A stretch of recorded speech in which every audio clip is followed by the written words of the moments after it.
Welcome everyone to today's webinar. I'm Barbara Scofidio, editor of Prevue, and I will be your moderator for the next hour.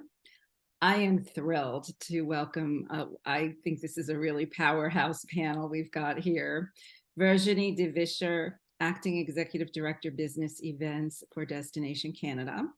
Roger Leonard, Senior Operations and Sustainability Executive for IMEX.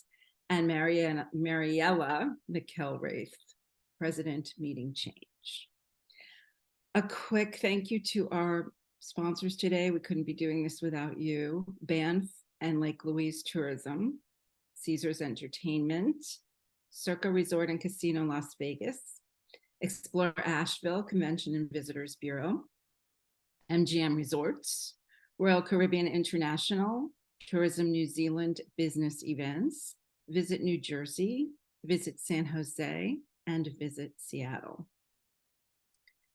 Today's session will be recorded. You will receive a link via email, so don't worry if you are distracted and can't return. And as with all Prevue webinars, you will receive CEUs from the Events Industry Council for participating. So we decided we wanted to start with getting a pulse in the room. There are so many companies are at different levels of their sustainability efforts as our different meetings. So Jennifer, if you could roll the polls, the first poll, we would appreciate it. We've got Jennifer and Gary on the back end of this event as our producers. Question: how would you rate your company's sustainability efforts on a scale of 1 to 10, with 10 being the highest commitment to sustainability? Give it one more second and we should get an answer.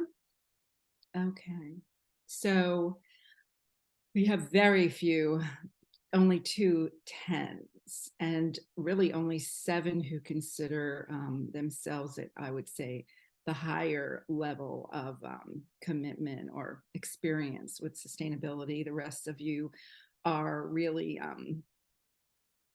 kind of in the middle or starting out. And we have another poll.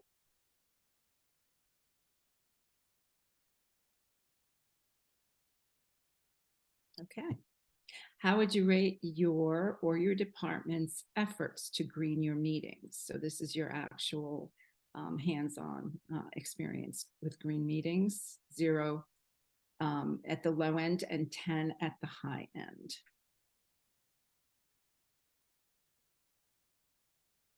Okay, so that aligns pretty much with the other poll. Everyone's kind of on the beginning of the curve toward the middle, and we will adjust what we do on our ends with that in mind. Okay, thank you. So at this point, I am going to make way for these 3 incredible panelists, starting with Virginie, to share their experiences and their organization's experiences in this area. So welcome to you, and the floor is yours. Thank you so much, Barbara. So I'm so pleased to be here. Welcome everyone. Bonjour à tous. So Destination Canada has embarked on an ambitious sustainability journey. Back in 2022, we launched a national business event sustainability plan. And that plan is focusing on the 3 pillars of sustainability, which are environmental, sociocultural, and economic. And the idea was to empower all of our business events destinations across the country and kickstart that sustainability journey. So it was coaching, mentoring, it was embarking on an index. We used the Global Destination Sustainability Index, and then a storytelling masterclass to be able to tell what are those sustainability initiatives taking place across the country, and what is everyone doing. So really starting because we are a very large country and some of our destinations are very far ahead and others were just starting in their journey. So how did we adapt? So that's one thing we did, and I'd love to share more on that path and that journey. And we also, on our own end, started running our own carbon neutral events. And we took a lot from some of the learnings from IMEX on what they've been doing on some of their events. But on our own events, we ran 2 recent successful carbon neutral events, and what a journey it was, lots of learnings. So that's kind of where we are right now. Great. I'm going to be asking you more specifics on that. It's very exciting. Okay, if we could move over to Roger. Hi, everyone. I'm Roger. I'm Operations and Sustainability Senior Executive here at IMEX on the south coast of England in lovely Brighton. I assume most of you know who we are, IMEX. We run global trade shows for the meetings and events industry, one in Frankfurt and one in Las Vegas. Our Frankfurt event has been going since 2004 and our Las Vegas event since 2011. I came to IMEX in 2010. First, I was in finance, and since about 2015, I've been in operations. And from the beginning of this year, I have a really strong focus on our net zero strategy. I have been working in sustainability for a long time at IMEX. I've been really lucky that sustainability has been kind of baked into IMEX since the beginning. So it's not something that I had to drive particularly. It's really been part of what IMEX is about since the beginning.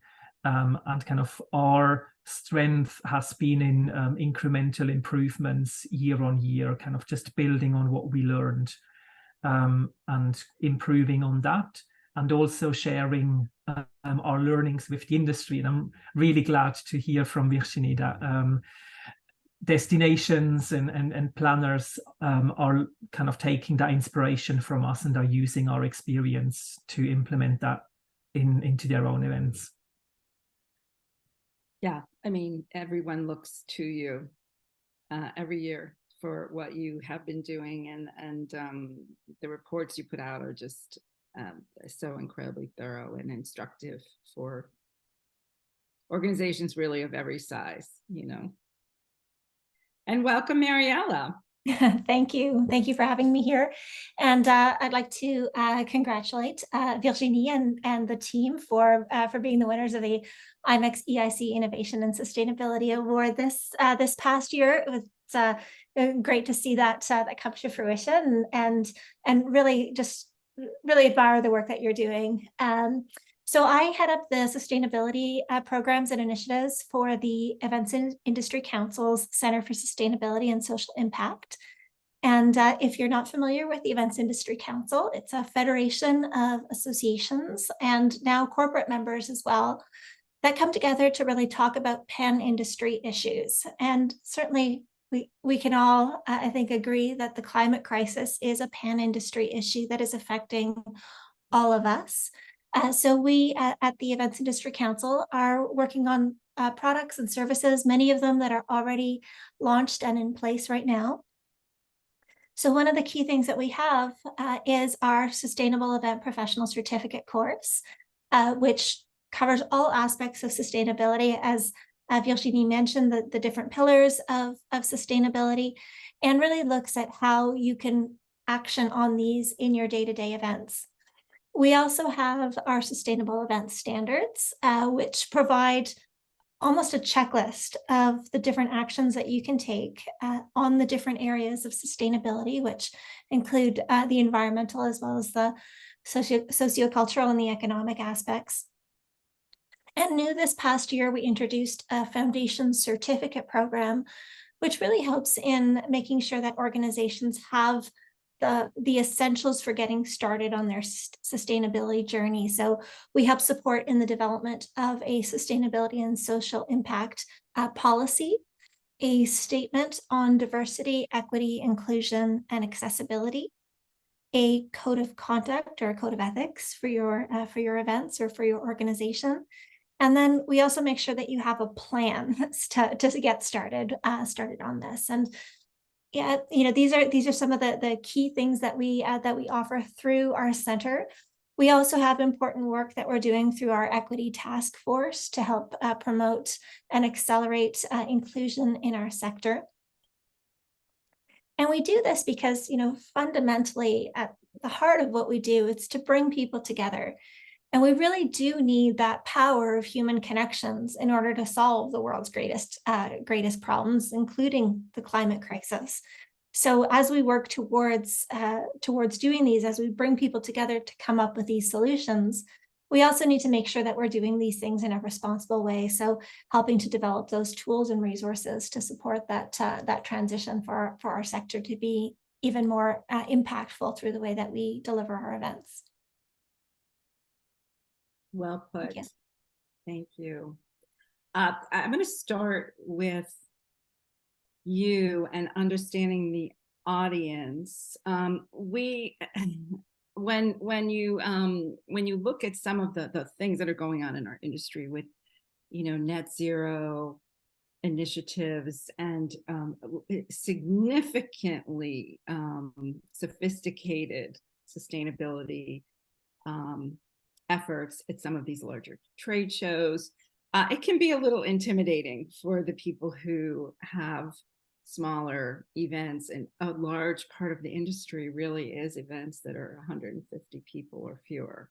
So Mariella, we were talking about some easy wins. I would love to spend a few minutes, and I'd love for the audience to share as well some of the things that you've been able to do that were surprisingly uncomplicated and that you're proud of. Please do share those in the chats. Go ahead, Mariella.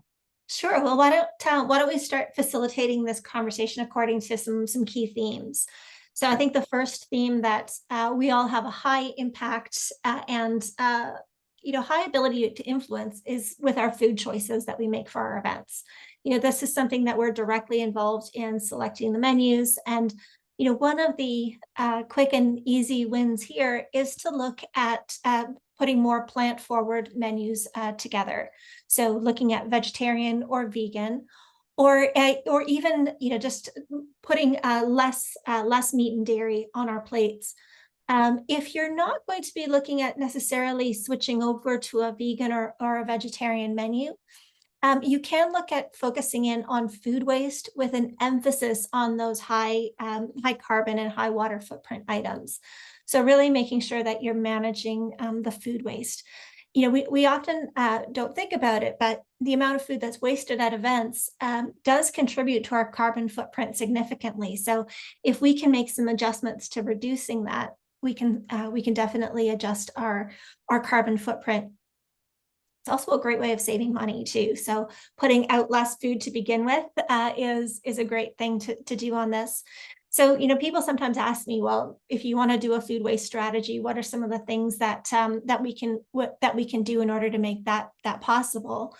And first is it's going to be about communication. And Virginie talked about the importance of storytelling.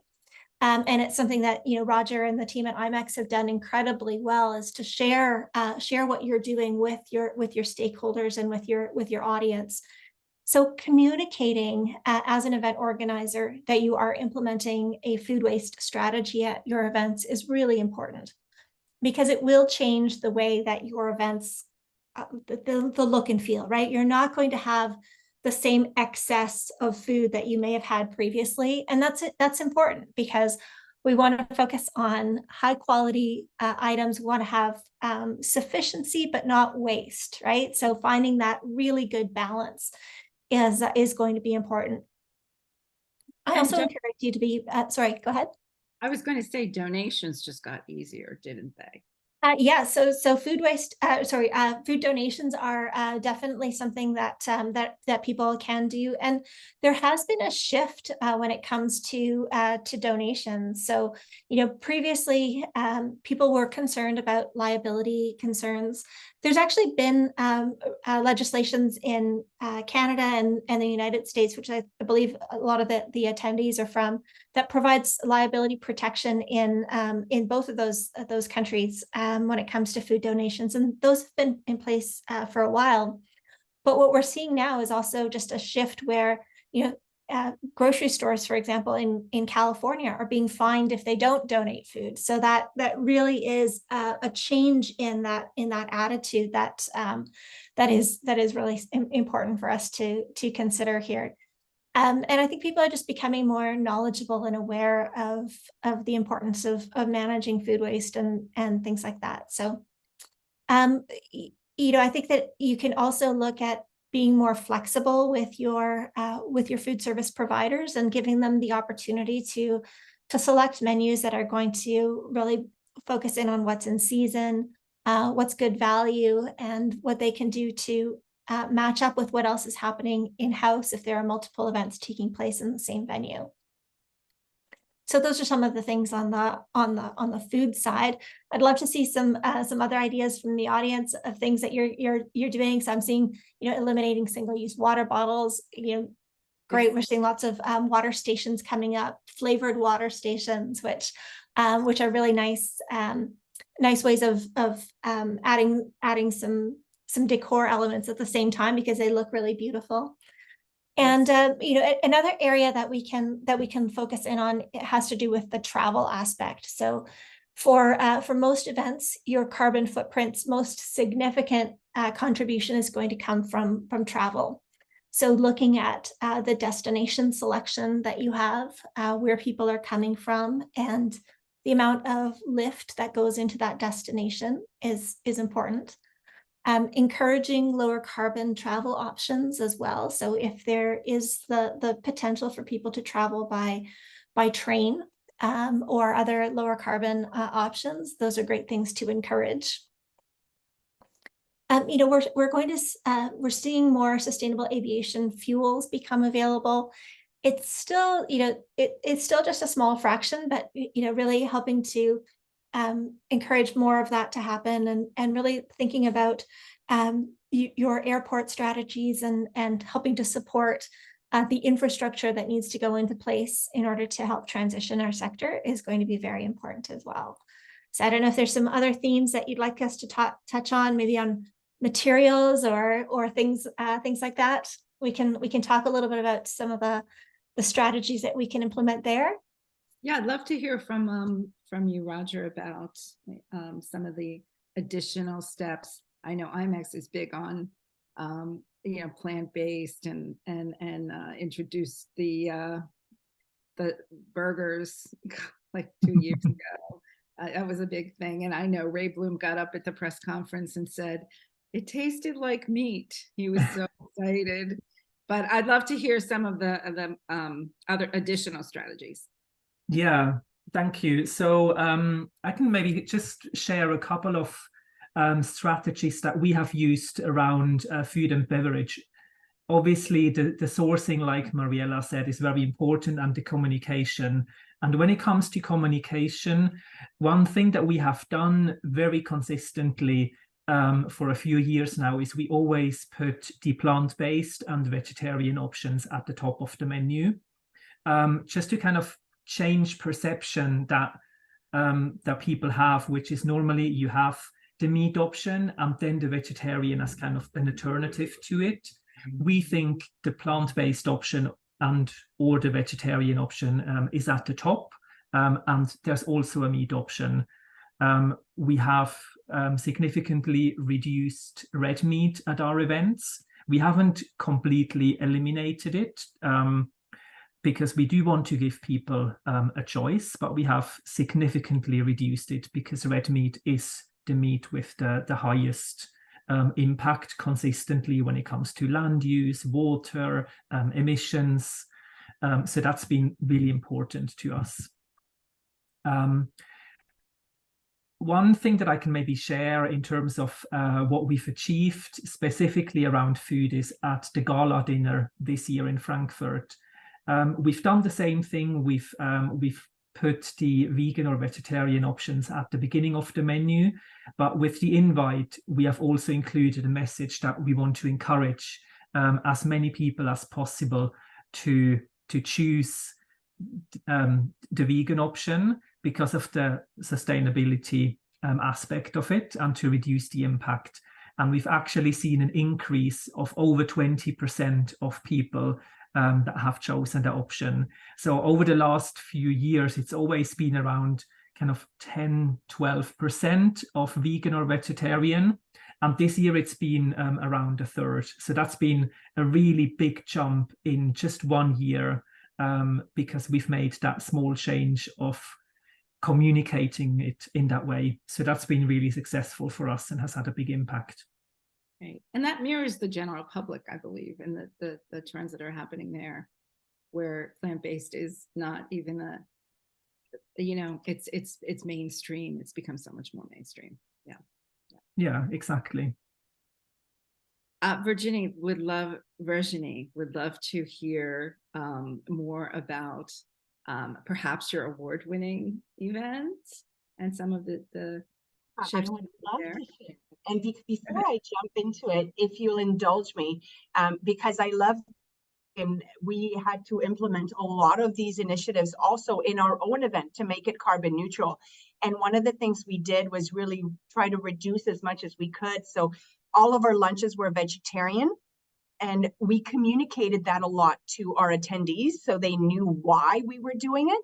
And we had no complaints, but we made sure that the vegetarian meal looked really appetizing, because everybody's gone somewhere where it just looks gross. So it looked great. We also did plated versus buffet. That saved us a lot. And we worked with the chefs to actually reduce portions by 20%. It sounds like a lot, but it actually helped us reduce waste by a lot. And what happened is, with the vegetarian lunches, our attendees have way more energy in the afternoon, and they thought, wow, this is great. So it helps on the health aspect. On the comm side, we mapped out our delegate journey, and I encourage everyone who's hosting an event to actually map out the delegates from when they arrive at the destination to how they transport themselves to the venue, and then what they will experience. Then you have all the different touch points, and that's where we could reduce our footprint. One of the other things we did was, for anything under 20 minutes, we had attendees walk. So of course we ensured there were no mobility issues, but that was one of the things where we catered to both health and increased mobility and movement, and at the same time reduced our carbon footprint. So that was a lot of fun. And Mariella, you mentioned transportation. We offered carpooling options. We had a platform where people could share when they were coming at the airport, so they could share rides as well. And we had EV vehicles that were available for shuttling as well. So just a few tips on how we managed to implement that. And I could go on forever, but I'll go to our award-winning plan. This was really exciting for us when we embarked on this journey. And as a national organization, for us, we took that stance where we wanted to globally elevate our entire industry. And we knew that many people were at different places in their sustainability journey. The polls that we did at the beginning of this session were so telling, right? So that almost reflected where Canada was. We had some rock stars, and then we had newbies. So how do you cater to that entire audience with a program that could be implemented for everyone? And I'm glad Mariella mentioned the SCPC training, because training is at the base of the start. And what we realized in the beginning is no one's against sustainability. Like, frankly, we all want to do good for our planet and keep living on it. So no one's going to say, I don't want to do this. But there's a lot of, I have found personally, that if you're not comfortable with the language, you will less engage in it. And so there's a little bit of fear. Well, I don't know the difference between carbon neutral or net zero. How am I going to talk about it? And so that training component in the beginning was so crucial. And that's how we started our plan, was to provide a capacity building for all of our partners across the country to understand the terms and what they were dealing with. So that was phase number one. And then phase number two, we wanted to know, how can we measure progress? And if you don't know where you stand, how can you improve? So we used a performance measurement program through the GDS index in our case, so the Global Destination Sustainability Index. which enabled all of our destinations to go through this program and kind of benchmark where they were. So we had more than 16 destinations across the country go through this program. The results are coming out in October. We're kind of excited. We're nervous at the same time, but it was really about being on the map and being able to showcase that we're in it and we want it. It doesn't matter where we start, to be honest. It's really about where we will go and where can we improve from there. So stay tuned for where that will come out. I think we will now have the biggest geographical concentration of destinations in the world that are going through this program and seeing where we will go. And as I mentioned, the third final phase of our plan is storytelling. There's, for anyone who's in the sustainability industry, greenwashing is a real thing. So you want to be able to share your stories and what you're doing in a way that's not kind of shouting it out there, hey, I'm the best. But you want to share what you're doing in a meaningful way, thoughtful way. And so we had a storytelling masterclass that was offered to all of our partners. And how do you take that information and how do you share it in that positioning? So at the end of the day, what we hope to have at the end of this year and starting into the new year is really turnkey solutions for clients that want to host meetings, and how can they do it in a more sustainable way so we can be more solution providers. And the idea is, if anyone out there wants to emulate what we're doing, we are so willing to share, because we're all in this together. So if someone hosts, a sustainable event in Canada and they're hosting it the following year somewhere else, they'll take some of their learnings from what they've learned in Canada and then apply it elsewhere. So we all grow and benefit from what others are doing. And that's, I think, the most exciting part of this entire plan. I think that's so true. This industry has really pulled together around this issue, perhaps more than I've ever seen it pulled together around any other. I do want to spend a couple of minutes with you, Roger, about the net zero initiative, and also you just rolled out at IMEX, was it last week, your own net zero plan, so that people who are on the call who might not be familiar with the broader industry effort can understand that a little bit. Yeah, absolutely. So we have just released, along with our IMEX America 22 Sustainable Event Report, we have launched our own roadmap to net zero. And it's, at the moment, it's probably quite generic, I would say. We are not in a position to share all the details yet, because it is a roadmap. It's a journey that we are on. In broad terms, we are talking about 3 steps to take. The first step is to reduce our emissions, and that really is kind of based on a really detailed carbon emissions measurement that goes far further than what we've done so far. We have always measured emissions at our events, but more in a kind of operational on-site way. And we are widening out that scope a lot more to be able to measure and then to reduce as much as possible. Then offsetting will definitely play a part for us as well. We look at it as more balancing our emissions, but also investing in nature, because Mariella mentioned the sustainable aviation fuel and the whole infrastructure that's necessary around that. That is one part of it. We see that investment into that is necessary now, and we can't wait to make that investment. But also many of the carbon offsetting projects that are out there, that are running at the moment, the knowledge is there that many projects around natural solutions, they take a little while to kind of maximize the potential. So if we want to address this crisis as quickly as possible, investment needs to go into these nature-based solutions now. So we will be working on that a lot as well.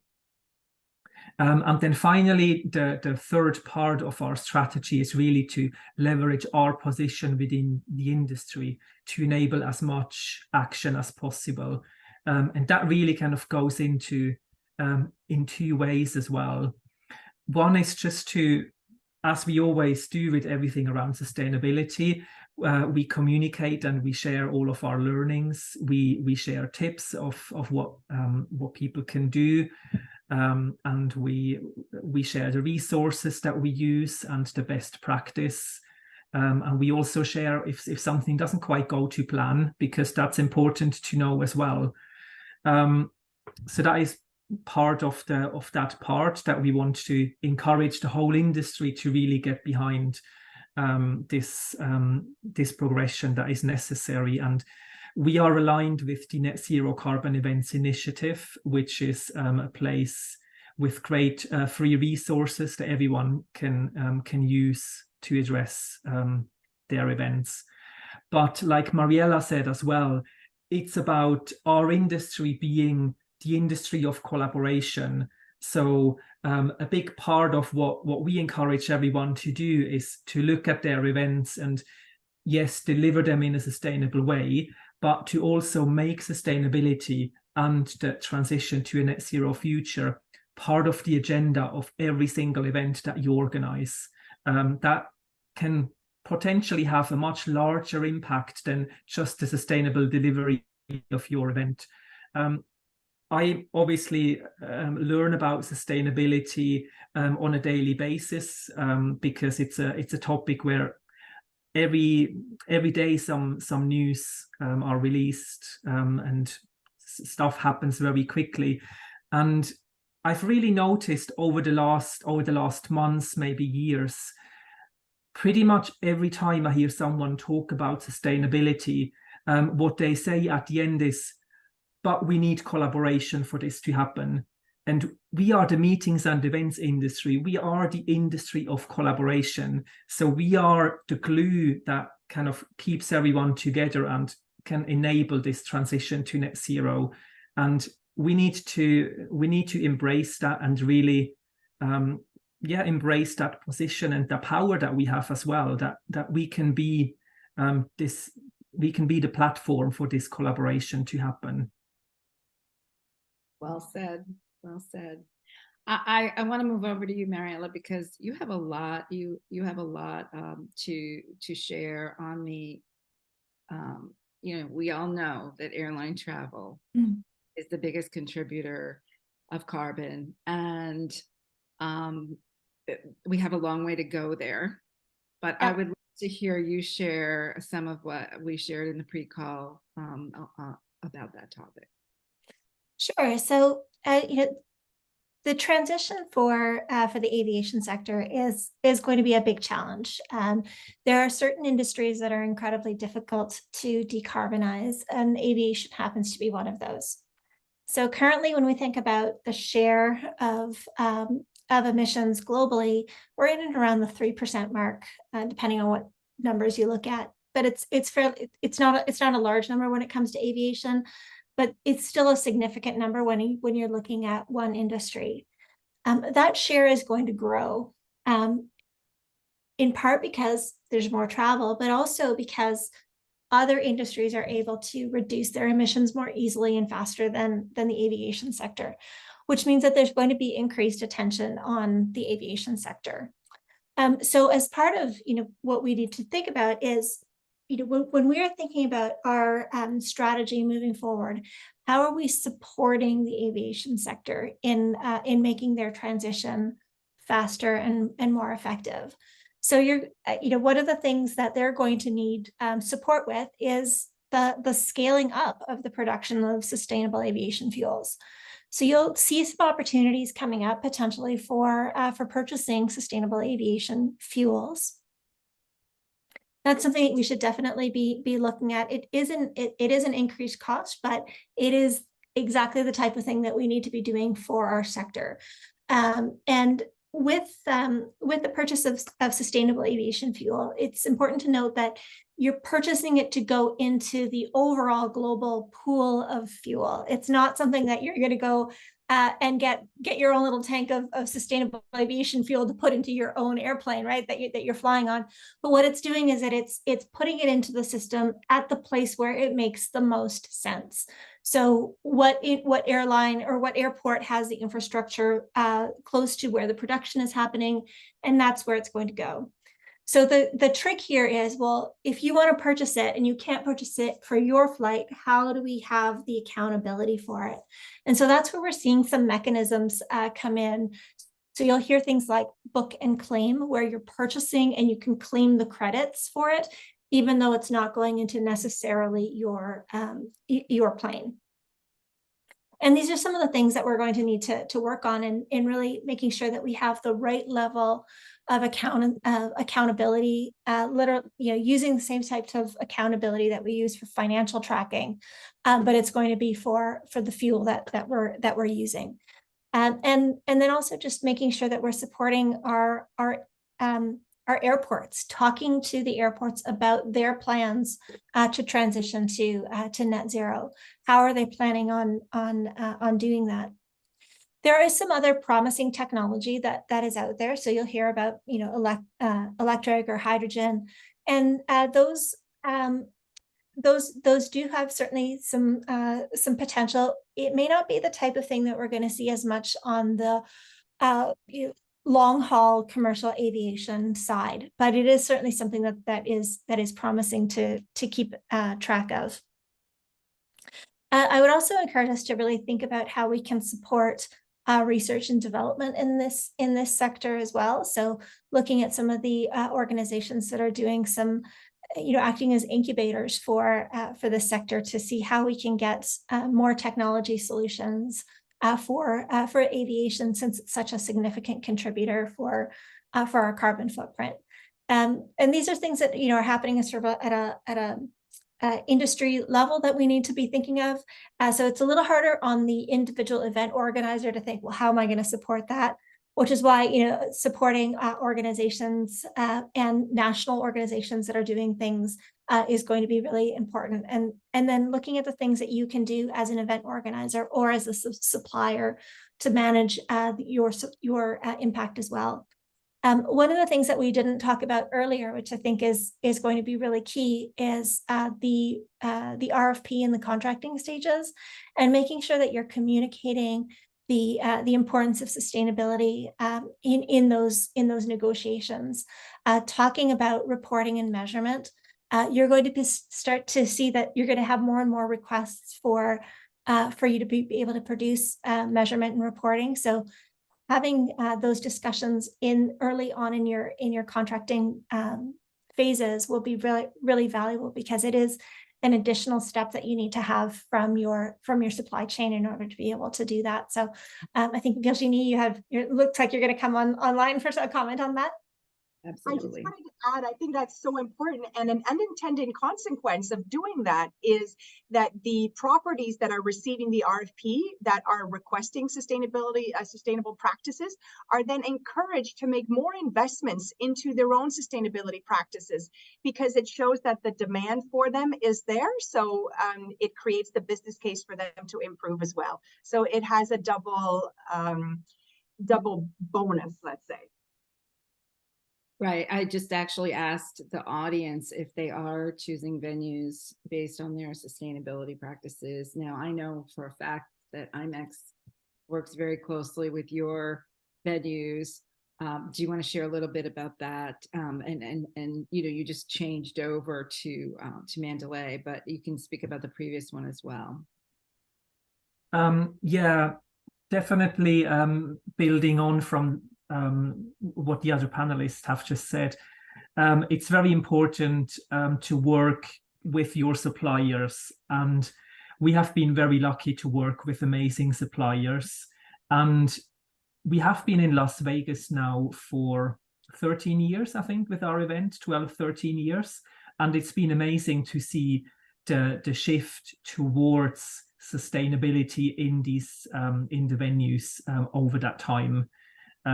And it's really it's really amazing to see how that came together. And for us, the collaboration is very important. So I know people who work in sustainability, we like to say sustainability, it's easy and you can get started right away. And that's definitely true. It's easy to get started, but it's also not always easy. It's sometimes an uphill battle, and you need to be very persistent, and you need to have difficult conversations. And sometimes, like at IMEX as well, and you can't do everything. Sometimes you just need to do a few things and take some easy wins and put something onto what I call the parking lot for next year or for the next meeting to work on. But talking about the venues specifically, what has really helped us is what we call green stakeholder calls. And they are hosted by our sustainable event consultants, Meet Green. And what that means, we have a few calls in the lead up to an event where we bring different teams of the venue, but also some of our key suppliers. We bring them all together onto one call, and we talk about our sustainability initiatives and certain things, how they will happen. And sometimes it's really interesting to see that even different teams of the venue, they wouldn't communicate in the same way if we wouldn't bring them onto that green stakeholder call.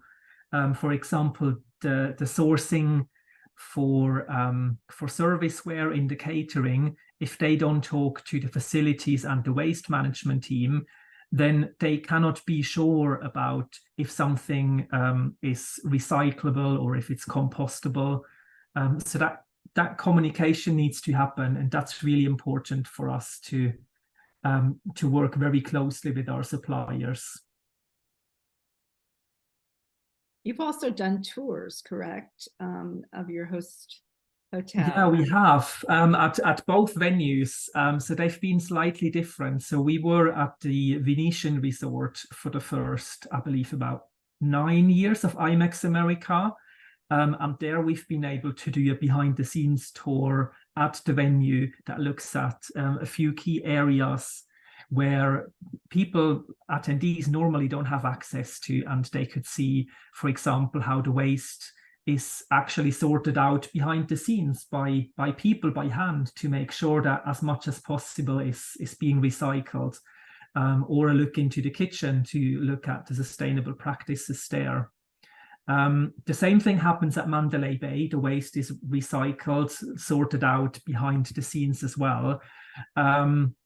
And we have actually seen people, just because it's just behind the show floor, if someone kind of knows where to look, they just have to kind of look around the corner and they can see it there. So I have heard from people who just peeked there and got a little VIP tour, even though it wasn't an official way, but just because they saw the waste go behind there and they were interested, they got a little behind the scenes look. And the tours that we have been able to organize with the venue were of the MGM's solar array that MGM Resorts built out in the desert. And that delivers about 30% renewable energy across the board for all MGM properties in Las Vegas, which includes obviously Mandalay Bay, where we are. So we benefit from 30% renewable energy at IMEX America. Right. We have someone who was on your tour, called it super amazing. So. Oh, very nice. I've not been lucky yet. I still haven't seen it in person.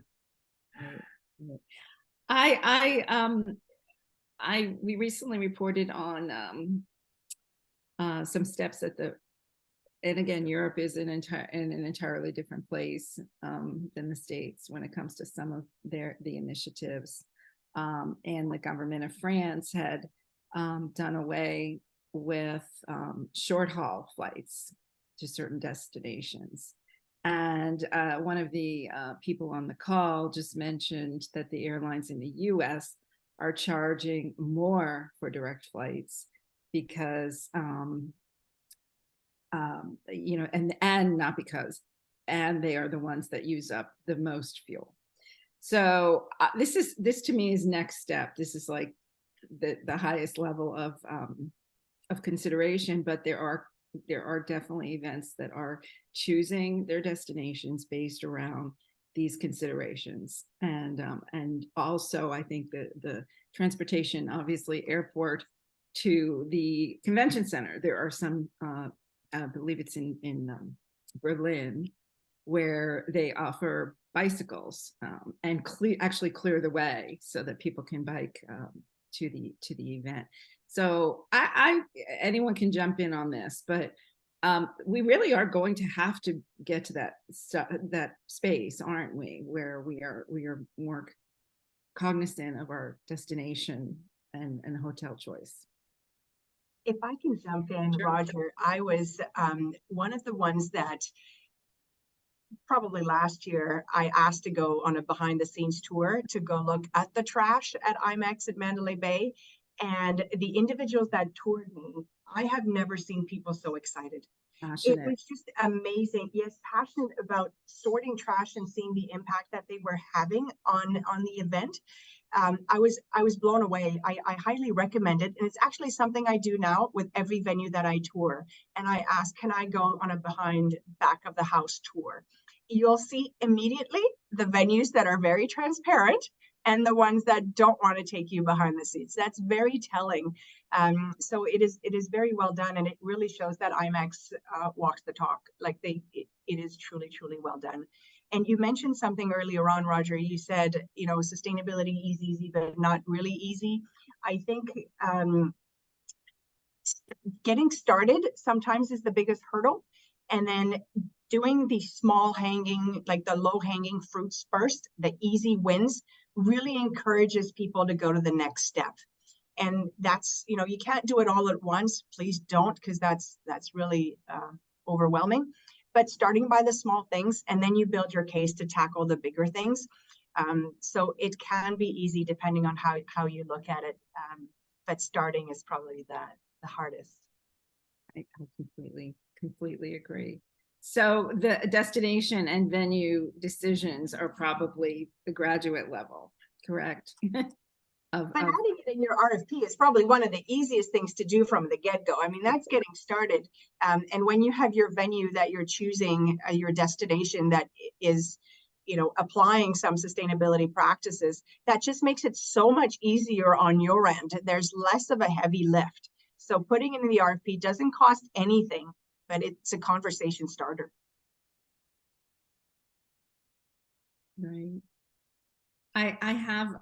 We have a couple minutes left, so I do want to encourage the audience to put some questions in that chat. There's one that I just loved that came through before. It's more conceptual, but I think it makes us all think.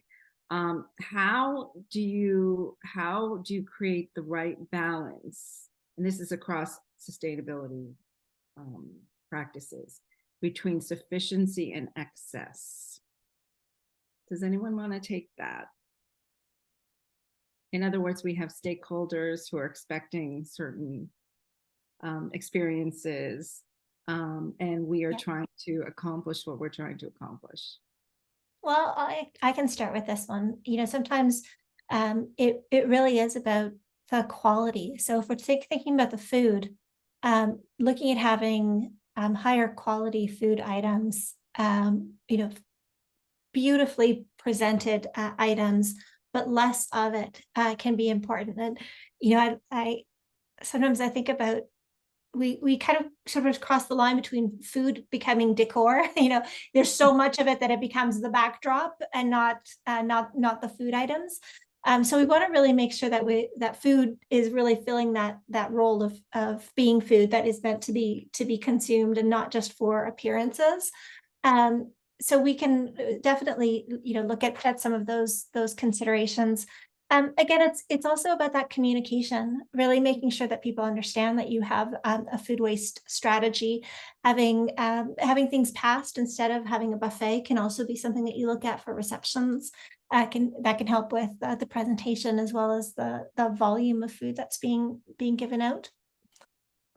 other thoughts that Roger or Virginie might have on that? I'm with you. I completely agree. Go right I ahead. had another question, and it was what language to include in the RFP. And a wonderful resource is one that PCMA has done in collaboration with Singapore, and they've actually have a document that has RFP language in that you can use, and you just need to adapt legally into your own RFPs. Great resource. And sorry, can you repeat where that is? Where they? It's PCMA that has developed it. It's in a document called Time Is Now. And it's in collaboration with the Singapore Tourism Bureau. So they've done some kind of RFP language document. Terrific. There are questions on the RFP specifics in there. A lot of people are, here's another one, ask for specifics around renewable energy. Food being sourced from a specific radius from the hotel. There are so many different areas of interest that you can inquire about. So I'm thinking a document like that has it all in there. Yeah. I guess we can wrap with a final question about where do we go from here, because that is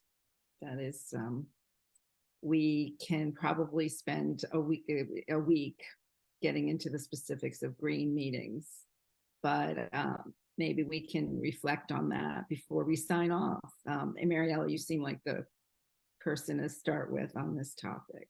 So where do we go from here?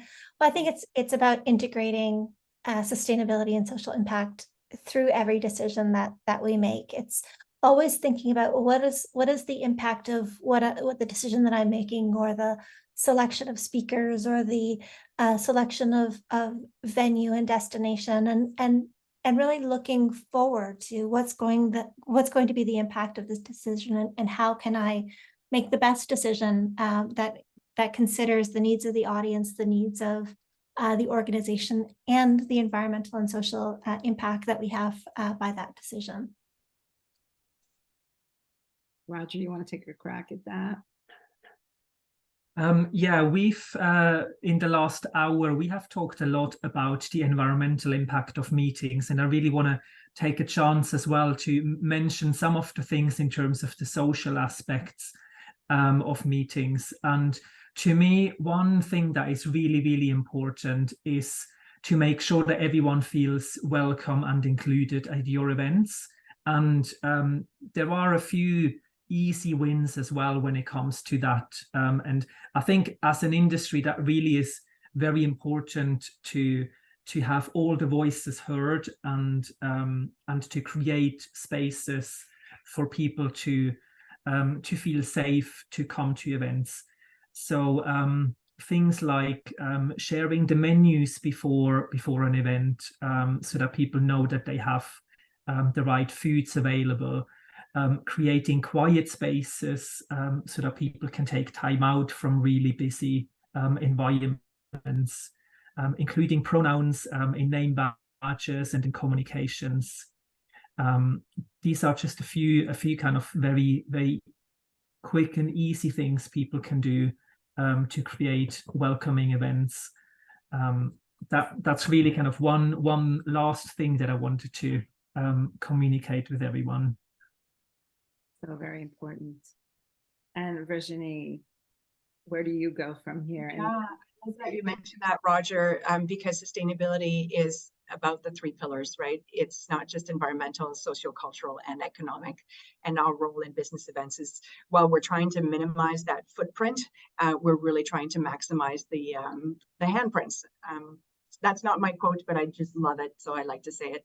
I think where to go from here is find your champions within your organization. Find those people around you that are passionate about sustainability. They will take you forward. It doesn't have to start with a title. It just has to start with someone who really wants to take it to the next step, and add it on the agenda. Mariella said, talk about it. We had sustainability as an agenda item every single time with our event planners and in our communications with our partners, with our attendees.